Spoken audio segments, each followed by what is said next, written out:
உள்ளமெனும் கூடத்தில் ஊக்கமெனும் தறி நிறுவி உறுதியாக தள்ளறிய அன்பென்னும் தொடர்பூட்டி இடைப்படுத்தி தருகன் பாசக் கள்ளவினைப் பசுபோத கவளமிடக்களித்துண்டு கருணை என்னும் வெள்ளமதும் பொடி சித்தி வேழத்தை நினைந்து வருவினைகள் தீர்ப்பாம் ஈன்றாளுமாய் எனக்கு எந்தையுமாய் உடன் தோன்றினராய் மூன்றாய் உலகம் படைத்து உகந்தான் மனத்துள் இருக்க ஏன்றான் இமையவர்க்கு அன்பன் திரு பாதிரி புலியூர் தோன்றா துணையாய் இருந்தனன் தன் அடியோங்களுக்கே அருளுருவாய் வெளியே நகத்தும் புறத்தும் எழுந்தருளிலிருந்து என்னை பல்லாத்தானும் பணிகொண்டு வருவன் குருமுகா சன்னிதானம் திருவடி தாமரை வணங்கி இவன் வீட்டிற்கும் சான்றோர் விருந்துகளாகி உங்கள் அனைவர் திருவடிகளையும் வணங்கி வேண்டி நின்று இன்றைய சிந்தனை சொல்லும் சான்றோர்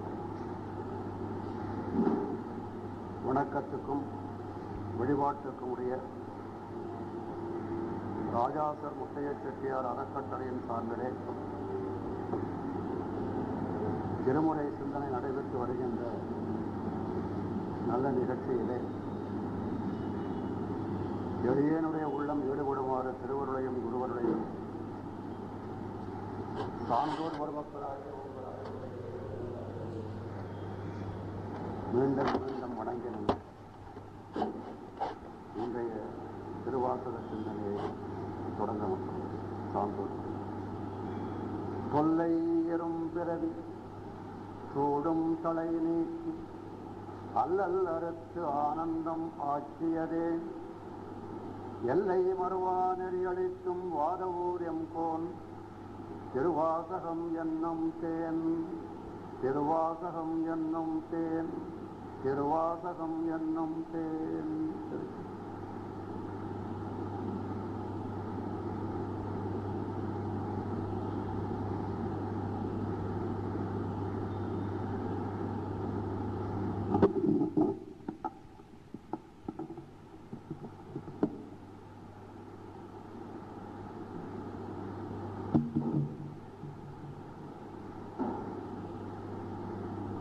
திருவாசகத்திலே சிவபுராணத்திலே நாம் முதல் பகுதியிலே அமைந்து கொண்டிருக்கிறோம்.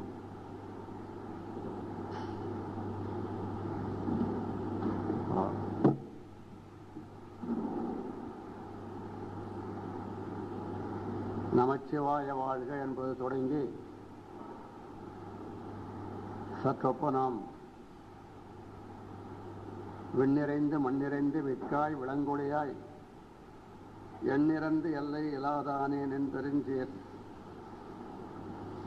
பொல்லா வினையேன் புகழுமாறு ஒன்றறியேன் என்பது வரை ஓரளவு வந்திருக்கிறோம்.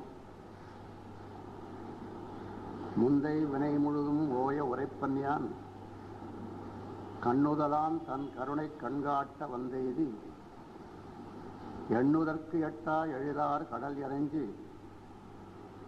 விண்ணிறைந்து மண்ணிறைந்து மிக்காய் விளங்கொழியாய் எண்ணிறந்து எல்லை இலாதானே நின் பெருஞ்சீர் பொல்லாவினையேன் புகழுமாறு ஒன்றறியேன். ஓரளவு அதுவரை பார்த்திருக்கிறோம். சில அடிப்படை நுட்பமான கருத்துக்களை நாம் சிந்திக்க வேண்டும். திருவாசகத்திலே நம்முடைய மணிவாசக பெருமான் குருந்த மரத்தின் கீழே இருந்து அந்த பெருமான் இவருடைய வார்த்தையை கேட்ட உடனேயே உன்னுடைய வார்த்தை மணி வார்த்தையாக இருக்கிறதே என்பதாக சொன்னாராம் இறைவன். அதனால்தான் மணிவாசகர் என்ற பெயர் அவருக்கு வந்தது என்பதாக சொல்லுவது மரபு. மணி என்றால் நிறம் காட்டுவதோடு ஒளியும் கொடுத்து நமக்கு வாழ்வியல் விளக்கத்தையும் தரும். அந்த வகையில் நாம் மணிவாசக பெருமானுடைய வாக்குகளை ஏதோ பாராயணத்துக்காக என்பது மட்டுமல்லாமல் என்னதான் நமக்கு வழிகாட்டியாக சொல்லி இருக்கிறார் என்பதையும் சிந்திக்கின்ற போக்கிலே தான் நம்முடைய இந்த நிகழ்வு அமைந்திருக்கிறது.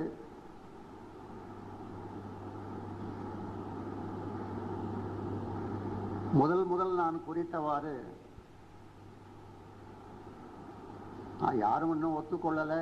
அதுதான் அது பற்றி நான் சொல்ல வேண்டிய ஒரு விஷயம். பரம்பொருளுக்கு இரண்டு நிலைகள் உண்டு என்பதை இன்னும் பல பேர் என்னிடத்திலே கேள்வி கேட்டுக் கொண்டே இருக்கிறார்கள்.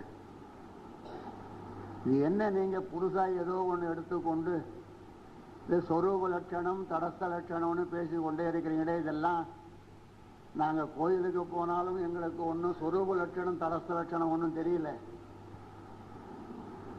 நீங்க என்னமோ திருவாசகத்தில் சொரூப லட்சணம் தடஸ்த லட்சணம் எல்லாம் சொல்லுகிறீர்களே என்று கேட்கிறார்கள்.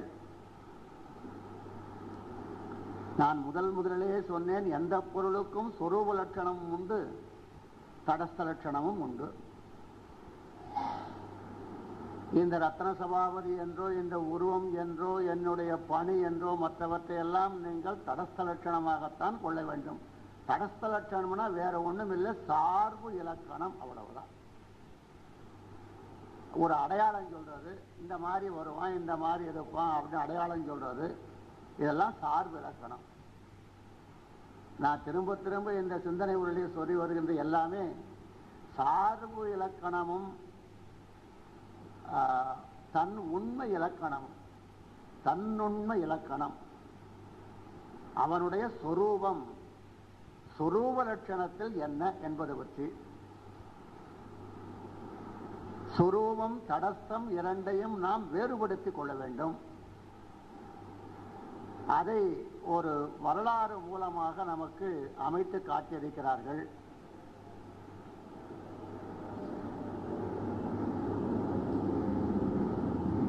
நஞ்சுண்ட காலத்தில் நஞ்சினை திரட்டி கொண்டு வந்து கொடுக்கிறார் சுந்தரர்.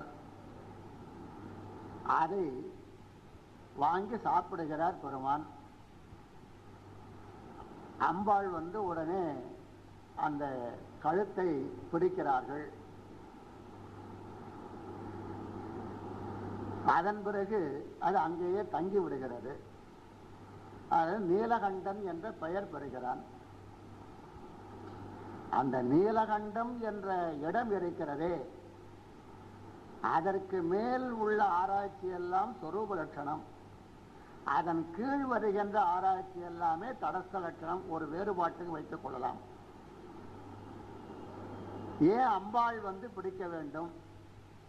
வாரியார் சொல்லுவார், அன்னைக்கு மட்டும் கழுத்தை பிடிக்கல, இன்னைக்கும் தான் இந்த பெண்கள் வந்து நம்ம கழுத்தை பிடிச்சு நெருக்கிறாங்க அப்படின்னு வாரியார் சொல்லுவார். நமக்கு அந்த அனுபவம் இல்லை, இசைந்த வாழ்க்கையானால. சக்தியானவள் அதை தடுத்து விரிவுபடுத்தார், அவ்வளவுதான். இதுவரை ஒன்றாக இருந்த இறைவனோடு இறைவியும் பேதமில்லாமல், அதை சொல்லுவார், பேதித்து நம்மை வளர்த்தெடுத்த பெய்வளை, பேதித்து நம்மை வளர்த்து எடுத்த பெய்வளை. பேதித்தல் என்றால் என்ன? மாறுபடுத்தல், வேறுபடுத்துதல். திருவாசகத்தில் இருக்கிற தொடர்தான். பேதித்து நம்மை வளர்த்து எடுத்த பெய்வளைதன் பாத திறம்பாடி ஆடேலோ என்பாவர். பேதித்து, பேதியானும் பெண்ணும், பேதியா நிலை ஒன்று உண்டு, அது சொரூப லட்சணம். இந்த வேறுபாடுகளெல்லாம் நமக்கு அமைத்து கொடுத்தவள் பேதித்து அமைத்தாள் என்பதாக. அந்த பேதித்த பொழுது அவளுக்கு ஆதிசக்தி என்று பெயர் வந்தது. அது ஒரு மறைத்தல் சக்தி என்பதாக சொல்லுவது தத்துவ இலக்கணம். அதுக்கு முன்ன சக்தி இல்லையா என்று கேட்டால் சொரூப லட்சணத்திலேயும் சக்தி உண்டு. அவள் பராசக்தியாக இருக்கிறாள். அந்த பறையிலே வந்து அதிலையும் பறை அவரை என்றெல்லாம் வேறுபாடு இருந்தாலும் பறை என்ற வகையிலே நாம் அதை ஒன்றாக அமைத்துக் கொள்கிறோம். இங்கே பஞ்சமூர்த்திகள் வரும் பொழுது, பஞ்சமூர்த்திகளிலே முதல்ல சோமாஸ்கந்த மூர்த்தம் வரும், பின்னால ஒரு சக்தி ஒன்று வரும். அது எதுக்கு? அது ஒன்று இதுதான் பக்கத்துல தான் இருக்குது. ஒரு சக்தி இருக்குது. அது எதுக்குன்னு கேட்டா, இல்லை அது வைப்பு, இது பின்னால வந்து கொண்டு இருக்கிறது அப்படின்னு கதை சொல்லிவிடுவாங்க. நாமும் அதை சரின்னு ஏற்றுக்கொள்வோம். அந்த மாதிரி சொல்லுகின்ற பௌராணிகம் நம்மை அதில் ஈடுபடுத்துவதற்காக நம்முடைய உலகியல் நிகழ்ச்சியை வைத்து சொன்னார்களே ஒழிய, பறை என்பவள் சொரூப லட்சணத்தில் விளங்குகின்ற பரம்பொருளுக்கு கலப்பின்றி விளங்குகின்ற ஒரு அம்மை. இவளை பார்த்த பிறகுதான், இவள் உறவு கொண்டுதான் அவளை பார்க்க முடியும். அதாவது சோமாஸ்கந்தத்திலே உள்ள சக்தியை பார்த்த பிறகு அவள் தடஸ்தத்துக்குரிய சக்தி.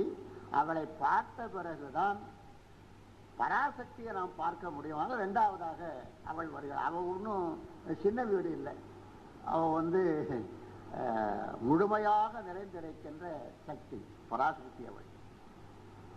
அதன் பிறகு முருகன் வருகிறானே என்று கேட்டால், அவன் அதோமுகத்தின் சாயலாக வருகிறான். அனைத்து ஆன்மாக்களிலேயும் கலந்திருக்கின்றவன் என்ற வகையிலே அதோமுகத்தின் சாயலாக வருகிறான். அதன் பிறகு சண்டேஸ்வரர், முன்னை விநாயகர் என்பதெல்லாம் நாம் அமைக்கிறோம். எனவே இந்த பௌராணிகம், அந்த வரலாறு முறைப்படுத்தியவர்கள் அதை அமைத்துத்தான் செய்தார்கள். ஆனால் நாம் அதை சொன்ன ஏற்றுக்கொள்ளக்கூடிய சூழல் இல்லை. என்றைக்காவது ஒரு நாள் நாம் அந்த விஷயத்தை நாம் மனசில் பதிவு வச்சிருந்த ஒரு காலத்தில் நமக்கு அது அந்த எண்ணம் செயல்பட்டு வரும். அது இந்த மாதிரி குறிப்பு ஏற்படுத்துதான் ஒரு 100 ஆண்டு கழித்து ஒற்றை பார்த்தா இந்த மாதிரியும் கூட சிந்தனை இருந்திருக்கிறது என்பதாக நினைவு வரும். அதற்காக அது புரியுதா இல்லையா என்பது பற்றி இல்லை. இப்போ நாங்கள்லாம் முதல்ல படிக்கும்போது மடத்தில் சொல்லி கொடுக்கும்போது புரிந்தா நெட்டுறவு பண்ண இல்லை. ஆனால் இப்போ வர வரத்தான் கேள்விகள் அதிகமாக பெருக பெருக, ஓ இதெல்லாம் நம்முடைய முன்னோர்கள் எப்படி ஆக்கி வைத்தது உண்மை. அன்றைக்கு நீலகண்டம்னா நஞ்சு சாப்பிட்டான், அது ஏன் 2ஆக வந்தது, இப்படிலாம் ஆராய்ச்சி பண்ணுறவங்க இப்போ ரொம்ப குறைஞ்சி போச்சு. 2 நஞ்சு என்ன இருக்குது, 2 நஞ்சு ஏன் வருது என்பதெல்லாம் அது நீளம். அது நாம் இப்போ சொல்ல வேண்டிய அவசியம் இல்லை. எதற்கு சொல்லுகிறேன், சொரூப லட்சணம் தடஸ்த லட்சணம் இரண்டையும் சிவபுராணத்திலே அமைத்து காட்டுகிறார். இந்த ரெண்டுக்கு நமக்கு தொடர்பு உண்டு. அவருக்கு இறைவனுக்கு சொரூபம் தடஸ்தம் இருக்கிறதால் நமக்கு ஒன்றும் பெரிய பிரயோஜனம் இல்லை. அவனுக்கு 1008 லட்சணங்கள் இருக்கட்டுமே. நாம் பயன் கொள்ளுவது தடஸ்த லட்சணம் மட்டுமல்ல, சொரூப லட்சணத்தையும் நாம் உணர்ந்து கொள்ளுகிறோம். சொரூப லட்சணத்தையும் அனுபவிக்க முடியும், சொரூப லட்சண அனுபவத்தையும் சொல்ல முடியும், சொரூப லட்சண அனுபவத்தை இயல்பாகவே பெற முடியும். நீங்கள் 4 சுவர்கள் நடுவிலே இருக்கும்போது எல்லா கதவுகளையும் சாத்திவிட்டு தனித்து உட்கார்ந்தீர்களேயானால் உங்களை அறியாமலேயே சொரூப லட்சண அனுபவம் வந்துடும்.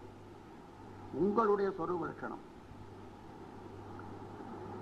இந்த கதவுகளை திறந்த பிறகுதான் நாம தடஸ்த லட்சணத்தோடு தொடர்பு கொள்ளுகிறோம்.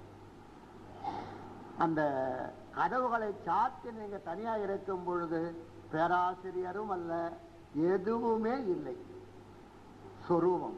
அந்த அனுபவம் நமக்கு அதிலே வந்து கொண்டிருக்கும்.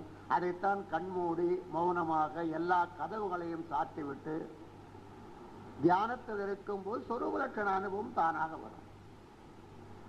நம்முடைய சொரூபத்தையே நாம் பார்க்க முடியும், சொரூபத்தை காண முடியும் என்றெல்லாம் அமைத்திருக்கிறார்கள். அந்த அடிப்படையில் தான் சிவபுராணத்திற்கு நான் விளக்கம் அமைத்துக் கொண்டு வருகிறேன். சிவன் அவன். சிவன் என்பது தடஸ்த லட்சணத்தினுடைய முதல் ஆள். அவன் அதிலிருந்து மேலே போகின்ற சொரூப லட்சணத்திலே உடையவன் அவன். அவன் என்று சொல்லும் பொழுது அகார வாக்கிய பொருளாக இருக்கின்ற பரம்பொருளும் அதனோடு இடையீடுபடாது அமைந்திருக்கின்ற வகாரமும் சேர்ந்து அவன் என்பதாக வருகிறது. சிவன் அவன், இந்த 2 பேரையும் நாம் இணைத்து சிந்தையுள் நின்ற அதனால் அதிலிருந்து மணிவாசன் என்ன நமக்கு சொல்லுகிறார் என்று கேட்டால், சொரூப லட்சணத்தையும் நாம் அனுபவிக்கிறோம் என்று சொல்லுகிறார். இதை யாரும் ஏற்றுக்கொள்றது இல்லை. ஏதோ தேவாரத்தை நாம் படிக்கிறோம், திருவாசக படிக்கிறோம், எல்லாம் உண்மைதான். ஆனால் சொரூப லட்சணம் எட்டாதது, சொரூப லட்சணம் அனுபவத்திற்கு அப்பாற்பட்டது என்பதாகவே நாம் பேசிக்கொள்கிறோம். இல்லை, நம்முடைய சிந்தையிலேயே அவன் நிற்கிறான். அந்த ஒரு தெளிவு நமக்கு உண்டாக வேண்டும். அது ஏதோ ஒரு விஷயம் என்பதாக எண்ணக்கூடாது. வைஷ்ணவ சம்பிரதாயத்தில் சொல்லுவது போல, நீ முதல்ல திருப்பார்கடலில் இருக்கிற வாசுதேவனை போய் சேர்ந்துடு, அப்புறம் பரவாசுதேவன் வந்து விடு. அப்படி இல்லை, ரெண்டு பேருமே நமக்கு இருக்கிறார்கள், நம்மிடத்திலேயே இருக்கிறார்கள், நம்மிடத்திலேயே அனுபவத்தை தருகிறார்கள். அந்த அனுபவத்தை ரொம்ப அழகா பிரித்து சொல்லுவதில் மணிவாசகரை போல வேற யாரையும் அவ்வளவாக நாம் எதிர்பார்க்க முடியவில்லை. அதற்கு ஒரு குறிப்பு சொற்களை நான் இங்கே எழுதியிருக்கிறேன். விண் நிறைந்து மண் நிறைந்து மிக்காய் விலங்கு ஒளியாய். இது முன்னே சாதாரண உரையை சொல்லிவிட்டேன், போன வகுப்பிலேயே சாதாரணமான உரையை சொல்லிவிட்டேன். சாதாரணம் சொன்னா அது தேவையில்லை நினைக்கூடாது நீங்க. அது நமக்கு முதல் படி. அதுல ஏறித்தான் ரெண்டாவது படியில காலை வைக்கணும். இந்த முதல் படி சரியா வரலன்னு சொன்னா ரெண்டாவது படியில போய் சேரும்போது இப்ப மேடைகள் அடிக்கடி சரிந்து விடுகின்றனவே, அதுபோல நாமும் சரிந்து விடுவோம். அதனால இந்த தடஸ்த லட்சணத்தை முதல்ல நீங்க தெளிவா தெரிந்து கொள்ளணும். விண் நிறைதல் மண் நிறைதல் என்று சொன்னால் அகர முதலாகி அகரமாய் யாண்டும் அறிவரிது அப்பொருள் சகலமாய் வந்ததென்று உந்தீபர. அதே மாதிரி அகர முதலாகி அறிவாகி எங்கும் நிகர் இல் இறை நிற்கும் நிறைந்து. எங்கும் நிறைந்திருப்பவன் என்பது தடஸ்த லட்சணம். எதிலும் கடந்திருப்பவன் என்பது சொரூப லட்சணம். எதிலும் நிறைந்திருக்கிறான், எங்கும் நிறைந்திருக்கிறான்.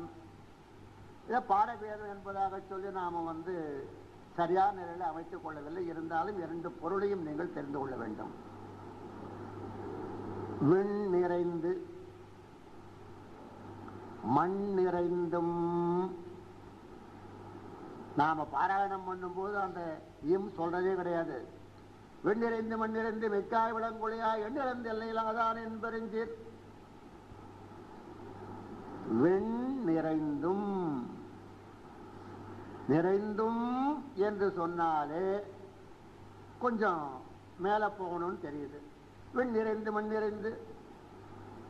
நமக்கு ரொம்ப அவசரம் வர்றதே பாராயண காலத்தில் தான், மற்ற காலத்துல வர்றதே கிடையாது. விண் நிறைந்தும், விண் முழுவதும் நிறைந்தால், விண் ஆகாயம். விண் என்பது காயம் ஆகாயம் என்றெல்லாம் தொல்காப்பியத்திலே அது பற்றி வந்திருக்கிறது. விண், விண் என்ற சொல், விண் என்பது இல்லை என்று மறுத்தவன் லோகாயதன் முதல் ஆள். இன்னைக்கு என்னமோ கடவுள் இல்லை என்று சொல்லுவதை நாம் என்னமோ ரொம்ப பிரமாதமா வச்சு விட்டுக்கிறோமே. ரொம்ப காலத்துக்கு முன்னமேயே நம்முடைய லோகாயதர் இதெல்லாம் மறுத்து விட்டான். உலகத்தை ஒத்துக்கொண்டானவன்.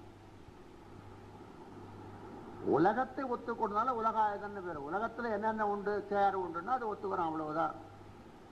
கண்ணுக்கு தெரிந்ததை ஒத்துக்கொள்வது, கண்ணுக்கு தெரியாததை ஒத்துக்கொள்வது இல்லை என்பது அவனுடைய கோட்பாடு. அவர்களை அந்த காலத்திலேயே சந்தித்திருக்கிறார்கள். உங்க தாய் யாருன்னு கேட்டா உடனே அவன் தாயை காட்டினான். அப்புறம் சொன்னா தந்தை யாருன்னு கேட்டான், அவ காட்டினா. இவன் தான் தந்தைன்னு எனக்கு எப்படி தெரியும்?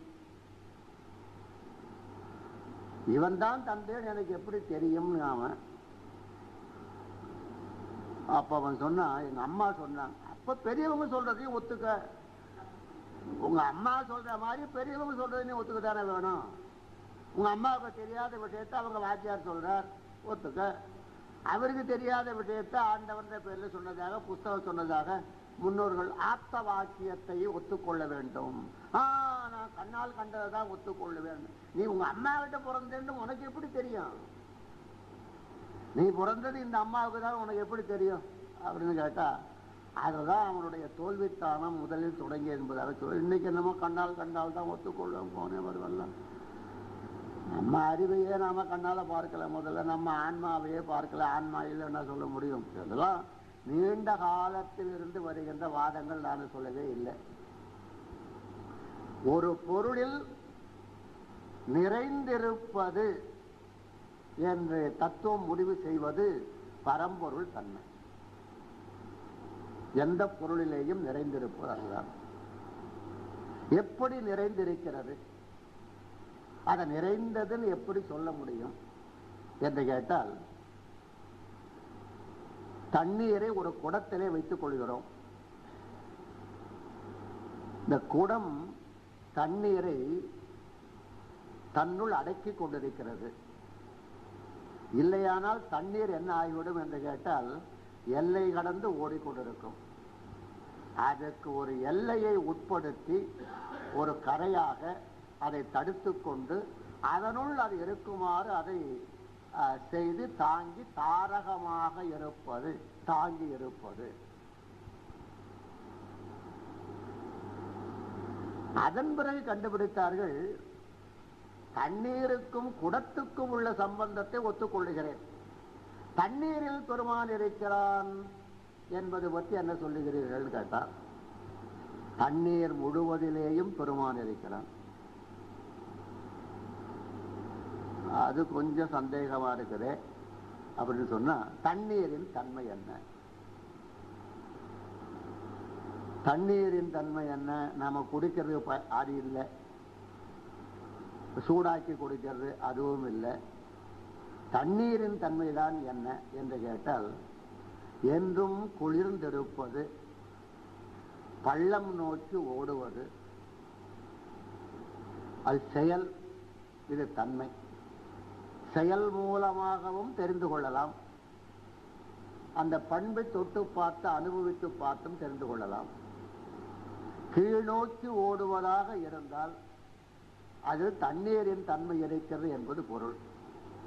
கீழ்நோக்கி ஓடுவதாக இருந்தால் தண்ணீரின் தன்மை செயல்பாட்டில் இருக்கிறது என்பது பொருள். மேல் நோக்கி செல்லுவது நெருப்பு.